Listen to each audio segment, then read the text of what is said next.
You've got a couple good teams coming up here theoretically. Start with the first one, obviously a ranked team. Tell us what they do. Yeah, all we're concerned with is Rhode Island. They got a lot of returning players. I think this is a team that they've been building for 3 years. Interestingly, the way it worked out for them, last year was a little tougher because they lost their leading scorer for the year. But it probably helped other guys become better players on their team. So when now they got E.C. Matthews back. Jared Terrell had to score more last year. Son Martin, Jarvis Garrett. Back when E.C. Matthews, a couple of years back, he took a lot of their shots, almost predominantly, maybe half of their shots. So. Consequently, now with him getting back in the fold, being the NBA prospect that he is, that he's got more offensive firepower around him.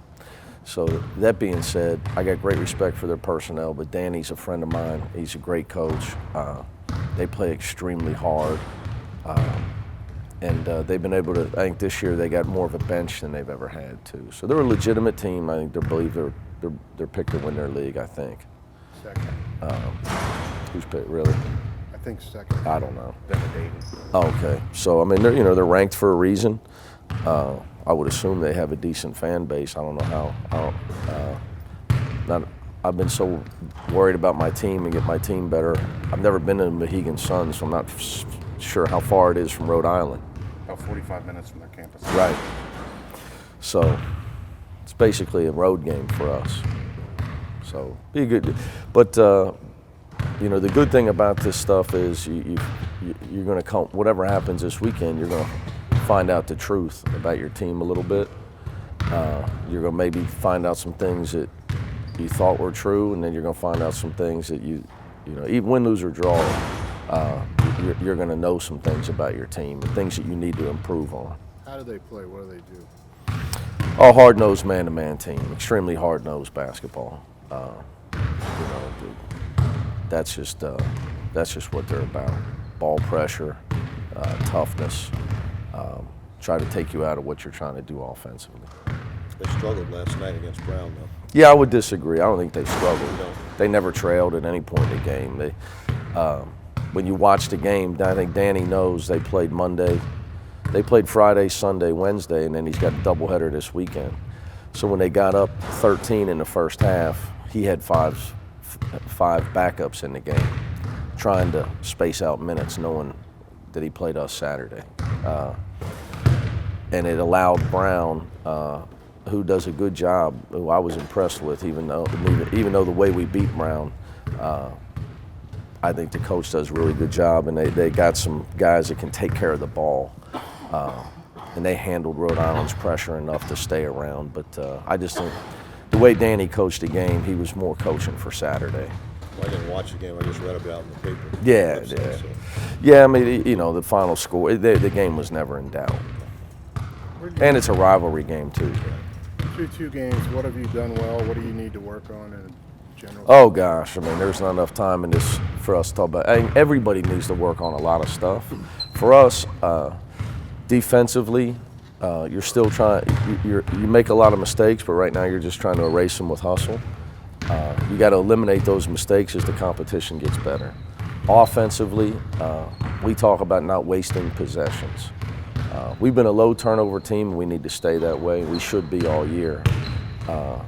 I'd be really disappointed if this team turns the ball over a lot. There's no business for us to turn the ball over because of our offensive style this season. I think at times we can have stood around when the game started. We've stood around and haven't gone to the offensive glass. So we need to be consistent with our effort to rebound the ball. But our effort's been good. I say execution-wise, we got to, we got a ways to go. We got to find a way to get Troy Copain more shots. And Quadri Moore can't take more shots than Troy Copain. And that happened in our last game, and that's on me. That's my job. I wonder if Troy was passing up shots because it's on both of them. I would just say it's on both of them, and it's on the coach. You know, everything's on the coach at the end of the day, except when you win. But seriously, it's on the coach. So, you know, Quadri's got to shoot when he's open. And Troy's the guy that's got to be aggressive. And guys like Trey Scott, Nasir Brooks, and Quadri Moore, they need to play off of guys and get their opportunities off of Troy Copain and Jacob Evans and playmakers. And we need to free our playmakers. And, you know, role defining is all part of what every team's going through right now. But yeah, it's a problem, and it's a lot. You know, it ultimately it all falls on me to make sure I'm teaching guys what's a good shot, what's not. But we got to do. Back to the original, I would say we've got to make sure that we're getting Troy some opportunities, because you know, when the real running starts in a tight game, trust me, they're the same guys are going to throw him the ball and ask him to save the day. So, you know, if he's going to be good enough for that, then he must be good enough that we should be making sure we're getting him more opportunities throughout the game. But it falls on himself too. He's got to look to be aggressive. He's got to look to move without the ball a little bit better, because he can't just rely on pick and roll, because teams they're not going to leave him. They're going to double him off the pick and roll. How important is it for this team to get the type of play you've gotten from Justin Jennifer so far as that extra guy on the perimeter? Well, what we got to remember, so you lose Farad Cobb, who he made shots for you, but Justin's a better defender. He gives us more speed and quickness, and the thing that Justin does, he is, because of his passing, he makes other people better. And he's a much improved shooter. So, you know, I've said he's going to be a really good player, and he's just starting to get there. And you know, I think the more quality minutes he gets, the more comfortable he's going to get. But his energy level on defense is a big plus for us, because when we go with that first sub in the game, he can make offensive plays, but we don't lose anything defensively right now with him, which was last year. That would have been the case if he would have played.